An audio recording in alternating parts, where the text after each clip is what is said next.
Hi guys, welcome back to my channel. I'm back with another video. ఈ రోజు అయితే భావన వాళ్ళ కొత్త ఇంట్లో అయితే సత్యనారాయణ కథ చేపిస్తున్నారు. ఈ సారీ అండ్ బ్లౌజ్ అయితే వేసుకుందాం అనుకుంటున్నా. సో మేకప్ వేసుకున్న తర్వాత here is the output. So ready అయిపోయి మేము అయితే స్టార్ట్ అయిపోయినాం. పూజ ఎట్లయిందో మీరు కూడా చూడండి.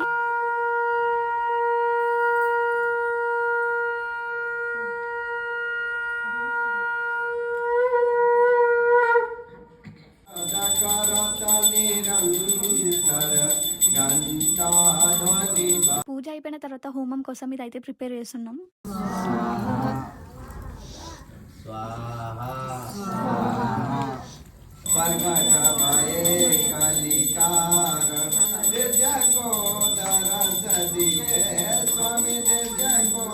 మార్నింగ్ పూజ అయిపోయిన తర్వాత ఈవినింగ్ వరకు అయితే మేము రెస్ట్ తీసుకున్నాం. నైట్ అవ్వగానే బయట నుంచి సాంగ్స్ వస్తున్నాయి. ఏంది అబ్బా అని బయటకు వచ్చి చూస్తే ఈ రోప్ షో చేస్తారు కదా, ఐ డోంట్ నో ఏమంటారు అని చెప్పేసి. మీకు ఎవరికైనా తెలిసి ఉంటే కమెంట్ సెక్షన్ లో మెన్షన్ చేయండి. సో ఈ రోప్ షో చూసి అయితే మేము ఇంటికి వెళ్ళిపోయినాం. ఇంకా ఎగిరేటి సాహసం చేసింది మనిషేనురా.